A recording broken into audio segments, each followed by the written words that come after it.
Please like and subscribe to our channel and click the bell icon to get new video updates. Welcome to the Moth podcast. I'm Devan Sandiford, your host for this week. I'm also, as it happens, your storyteller for this week. In this episode, you'll hear my story, Lost in Their Eyes. It's actually the second story I ever told. And afterwards, I'll talk to some special guests about what the story means to them. So please stay tuned in for that after the story. For 2022, the Moth is counting down each of the Moth's 25 years. So this story is from 2019. I told it at a New York City Story Slam, where the theme of the night was neighborhoods. Here's, well, me, live at the Moth. Good to see you. Good to see you. It's 1991. I'm 6 years old, and I'm being chased through the lunch yard by a group of 5 girls. I'm sprinting through lunch tables, dashing behind drinking fountains. I'm even hurdling over other boys who've fallen, trying to get away. I'm really killing this escape. I just moved back to my hometown. It's a small town, an hour east of Los Angeles. It's the type of place, the type of neighborhood where white and off-white houses are lined up in a row. They have beautiful front yards and curated backyards. I live on a cul-de-sac block which curves around a tree at the end of the block. So I can ride my bike or chase balls into the street without even worrying about getting hit by a car. I've just started first grade, and a group of the boys have pulled me aside in the back of the class, and they're like, you really have to watch out for the girls. They're gonna chase us, they're gonna corner us, and they're gonna kiss all over us. They tell me how gross it is, and then they start educating me about this rare disease that girls have, and I can get it if I kiss them, and apparently it's called cooties. I've never heard of cooties because I've just moved from Miami, Florida, and my neighborhood's completely different there. The houses aren't lined up. They're kind of just randomly scattered in all colors. Cars drive by with their music bumping.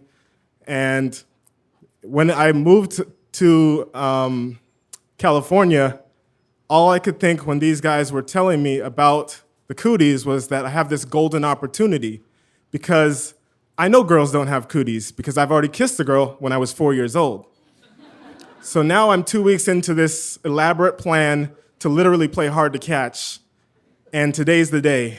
I start to slow down. I take these deep breaths like I'm really tired. And I look over my shoulder and I see the girls are gaining on me. And I can see in their eyes, they're so excited because this is the closest they've been in 2 weeks. And a little while later, one of them grabs me on the shoulder. They pull me around. And now I'm looking them face to face, and I look into their beautiful blue and hazel eyes, and instead of excitement, I see horror. And one of them says, "You!" and they all run away. And I'm stuck right there, standing in my shame. And for the first time in my life, I feel like I'm nothing. But I didn't want to stay in that place, so I pretended like it didn't hurt, and I covered up my shame by playing it off and chasing after them, and that was kind of the game for the rest of the first grade. But for the next 25 years, even when I tried to pretend, and even after I had been married and had 2 beautiful boys, I continued to look in the eyes of the beautiful women as they passed by, looking for an indication that I was beautiful or that I was valuable. Then 3 years ago, I moved to New York, and I was very excited to be in this diverse melting pot until my wife, who's Indonesian American, and my 2 boys walked into a dessert shop on the Upper West Side to buy Japanese cream puffs. When they walked in, it's a small store. There's only a few small tables and a handful of chairs. So when a little girl says, "People with brown skin aren't pretty, Mommy," my wife is taken aback. And when she tells me later that day, I'm instantly back on that lunch yard, staring those girls in their eye. But by this point, I've had a whole life full of questions like, why is your nose so big? Or why is your top lip brown? Or why is your skin the color of poop? So instead of covering my shame with jokes, I now cover it with anger. And I just say, oh, whatever, it's just the Upper West Side and its lack of diversity and inclusion, and I try and move on with my life. Until 3 weeks ago, I'm vacationing in France with my family, and it's a very small suburban town in Lyon where we are, and I'm walking down the street, and I catch a glimpse of myself in one of the windows of the building, And I start to fix my shirt in the front and the back. I don't want my ass to be showing too much. Then I put my hands in my pockets and pull my shorts down a little bit. I don't want my thunder thighs to show. And I'm looking at myself in the reflection again, and all I can think is my body turning these perfectly normal shorts into booty shorts? And I'm so distracted that I walk full speed into a pole. And it hit my face so hard, I could still hear the pole vibrating as I was walking away. And it made me realize that my problem with beauty doesn't have to do with the neighborhood I am in. And I could say, sure, I've been hurt by the looks and the words of people that have told me I'm not beautiful. But what had really been hurting is that I didn't think I was beautiful myself. And so I'm finally ready to stand here today and say that I'm done looking in other people's eyes for my beauty, and I know where I need to look. Thank you.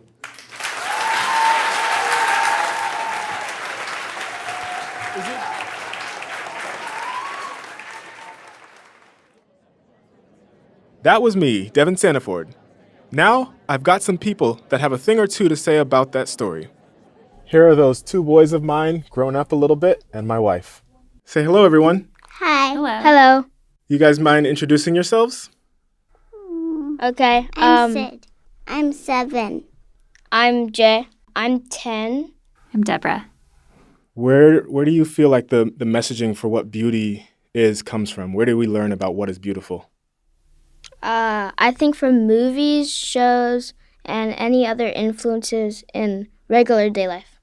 But I don't know what you're talking about. You don't know what we're talking about? No. Remember in the story when the girls in the playground, they were afraid of me and they Yeah. would run away from me? Yeah. I actually told this story at your school, and I told a revised version of it. Do you remember the revised version? Do you remember that day in kindergarten? Yeah. What did I do differently in that story than in this story that you heard today? You cut out the part where they feared you. I cut out the part about race, right? Yeah. Yeah, I had come into your classroom and I didn't really want to talk about race to your kindergarten classroom, but you had wanted me to tell this story so desperately. And so I was trying to like save myself some of the hurt of like having to talk about this, and like it's a big conversation, and I ended up telling the story without that part. And what happened after that? One of my classmates figured out why. And what did they do when they figured it out? They shouted it out. They shouted it out, not hurtfully, but they just shouted out, "It's because he's black."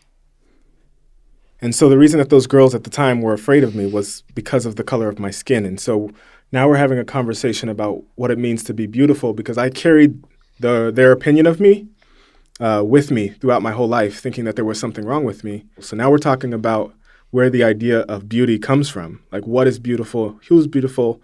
How do we learn that? Do you think it's something that you're born with, knowing who's beautiful and not? No, I just think everyone is. You think everyone's beautiful? I love that. I'm curious, do you imagine there being a world where you do not discuss the topic of race and beauty with the boys? No, absolutely not. I mean, I think the conversation of race and beauty in its different forms comes up all the time. We might not articulate it in the same words every time, but I think it's a constant conversation that we have, a constant topic.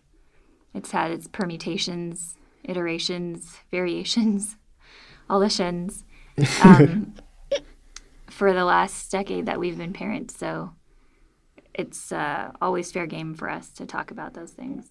Yeah, one of those iterations, I'm sure you remember, but at one point when the boys were a little bit younger, they both, if not both, one or both, thought that you were white. Right. And I'm curious if you, how did that make you feel? And how did that like inform your parenting about going forward about race? I think both of the times that happened, each child did that. It was pretty shocking to me. Of all those scenarios that I think I would have come across with as a parent, that was not one that I thought I would come across. Definitely came out of left field. Oh, first it made me sad because I don't remember which one of them it was, but one of them followed that up very quickly with, I was not part of the family, because of because of the color of my skin, which was very deafening to me. Or I don't, yeah, it was very hard to hear that. I remember a time where I was drawing. I don't know why. I just usually draw characters that look like they would be peach. Their skin color would be peach. And then my dad told me, why don't you draw some characters that are black? You did draw a lot of peach people. I do remember that. And then I thought about it. And then I started drawing with only brown characters. One of the reasons why I actually did that, the only peach characters, is because when you draw with pencil and then you do brown over it, you can't see any of the details. Yeah. Oh, and that's kind of a metaphorish, I don't know, because all people see is the brown on your skin. And not the details. Yeah, and not the details of who you are. Amazing. You guys have heard the story. I wonder if you could speak to 6-year-old Devan and let him know. What would you say to 6-year-old Devan? I would say, why do you care? I would also say... He would say that. I also wouldn't be playing that game in the first place, actually. I would say, don't play that game in the first place.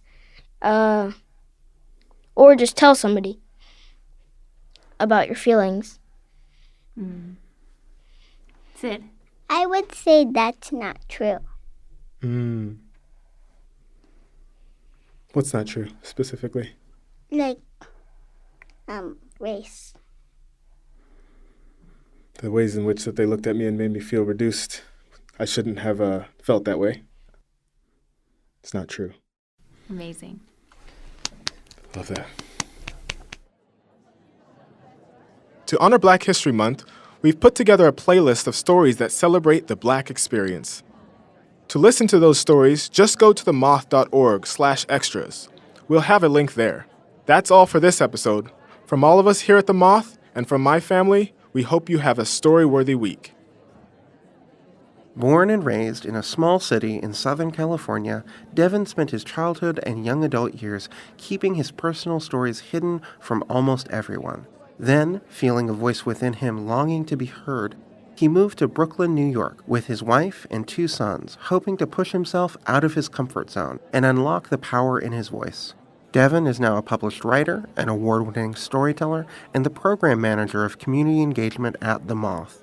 Devan's stories have been featured in The Washington Post, The Moth Radio Hour and Podcast, Speak Up Storytelling, Writing Class Radio, and elsewhere. Devan has contributed his opinions on parenting, race, and identity for The New York Times and Washington Post. He is also currently working on his debut memoir, Human Like You, Confessions of a 6-Year-Old Man. You can find out more about Devan on his website. This episode of the Moth Podcast was produced by Sarah Austin Janess, Sarah Jane Johnson, and me, Mark Solinger. The rest of the Moth's leadership team includes Catherine Burns, Sarah Haberman, Jennifer Hickson, Meg Bowles, Kate Tillers, Jennifer Birmingham, Marina Kluche, Inga Gladowski, and Aldi Kaza. All Moth stories are true, as remembered and affirmed by their storytellers.